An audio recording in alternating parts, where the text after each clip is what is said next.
Hey, welcome back to the Disney Plus Everyday Challenge, and I'm Doug, and I'm burdened with glorious purpose to talk about Loki, the new series on Disney Plus. Just premiered just an hour ago. Yeah, not even an hour ago. Uh, how long was this episode? I've got to check. I didn't even look. It was 52 minutes long. 52 minutes long. Just came out today at midnight West Coast time. I guess 3 a.m. East Coast and whatever the rest of the world. Uh, anyway, Loki, as you know, is the arch villain of Thor in the Avengers, and is played by Tom Hiddleston. He is in this series a variant of the Loki we know and love, and you know what? I'd say love and hate, but even for a villain, nobody really hates him except for the people who go up against him. The Avengers don't like him that much, but even his brother likes him sometimes. But Thor is fickle. Either way, this picks up from the moment in Star Wars. Okay, it's late. It's 1 a.m. This picks up at at the point in Avengers Endgame where Loki is in chains in 2012 after the first Avengers film, and he's being taken away. But because of the Avengers in Endgame have traveled through time to change things, Loki happens to get his hands on the cube, the Tesseract, cosmic cube for us comic book nerds. But he gets his hands on it and he disappears. Well, this picks up exactly seconds after that, showing you where he ended up as a result. And he comes in contact with Owen Wilson, who is a bureaucrat in the Time Variance Authority. Yeah, by the way, I'm not going to give away any major plot points or anything like that. Yes, this is going to be spoilery if you have not watched it yet. I suggest you watch it before you watch this one. I don't know why you would watch me first. It just doesn't make any sense. You'd watch me only to figure out if if somebody else liked it or not. I guess I don't know. Why do people watch? All four of you. Anyway, Loki here ends up in this in a place out of time, out of space, and he is processed and ready for being wiped out of existence. They explain a lot about what the Time Variance Authority is and what they do, and why Loki is in a lot of trouble by the fact that he has branched off and created a reality that created a version of himself that should not exist. So that upsets the timekeepers and those in charge of all time and space. And we learn a lot in this about the how the multiverse, how the Marvel universe works. And speaking of which, I mean, this series is going to be humongously important. It looks like it's going to have a humongous effect on Doctor Strange in the Multiverse of Madness film. I mean, they don't live in a vacuum. I believe they would connect. And also the Spider-Man upcoming movie, which involves a lot of variant Spider-Man types all throughout. So yeah, what we learn in this episode almost goes against everything that we know and expect is coming, because this timeline is sacred, and anybody who deviates from that is a problem. So, either way, what we have here is Owen Wilson. He's kind of a detective. He handles cases of variants that have gone rogue, and his job is to bring them in or eliminate them. And well, he decides that Loki is the only person who can really help him catch a certain rogue variant that is wreaking havoc all across time, and why, and so they can stop this person. In the process of this, we get a fairly long scene between Hiddleston and Owen Wilson discussing very much who Loki is, why he is the way he is, and we get to see a number of flashback sequences that take place over the 3 out of the 4 Avengers films that Loki's appeared in, and all 3 Thor films. His entire life is on display, even the life beyond which he stepped out of at the end of Avengers in 2012. So yeah, this is it's a little disconcerting for him because he believes he is destined for greatness and he is a god among gods and measly as little men and women on Midgard Earth. So yeah, this is one. This show is all about examining a character, which doesn't sound exciting to people who just want to see superhero battles.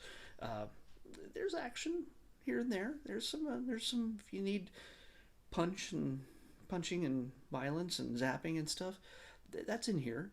But I think this is going to be a treat just because Tom Hiddleston is so fun as Loki, and I was lucky enough to be in the room. I just remember this now. Just lucky enough to be in the room many years ago with Loki, with Hiddleston as playing Loki to a crowd of 6,500 people in Hall H. I mean, yeah, actors show up all the time and do their thing, and they're like, hey, yeah, I was in this movie and I did that. Or, go watch it, whatever. But Hiddleston actually came out dressed as Loki and addressed the crowd in character, and not breaking character at all. I mean, the only other person I think who's ever done that was probably Johnny Depp as Jack Sparrow, and of course Robert Downey Jr. also has come out wearing an Iron Man gauntlet and strutting through the crowd. But Hiddleston was fully in character as Loki, and it was kind of freaking awesome. Anyway, that's a divergent path on what I'm talking about, but it's just, to me, it's a point to say that he is just amazing on every level. He's funny, he's cruel, he's evil, he's sympathetic. It's kind of weird, just like how they just released Cruella, and you're like, how can you ever have sympathy for somebody like Cruella who wants to skin dogs and wear them as coats? If you saw Cruella, you saw they pretty much moved away from that. They created an empathetic character who does evil things, and in this case, Loki is kind of that character. This is creating a even more empathetic version of him, even though he's still got a mischief. He's still trouble. He's still going to be selfish and self-serving, and just everything he does is going to be in service of himself.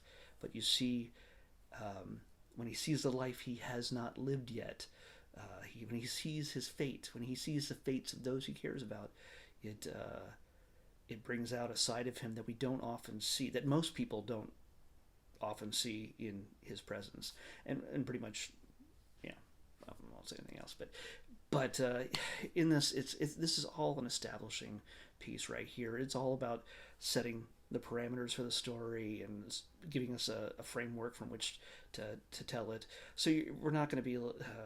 I can't talk about how this might be, 4 episodes in, how things are going to be probably completely different than what they are right now.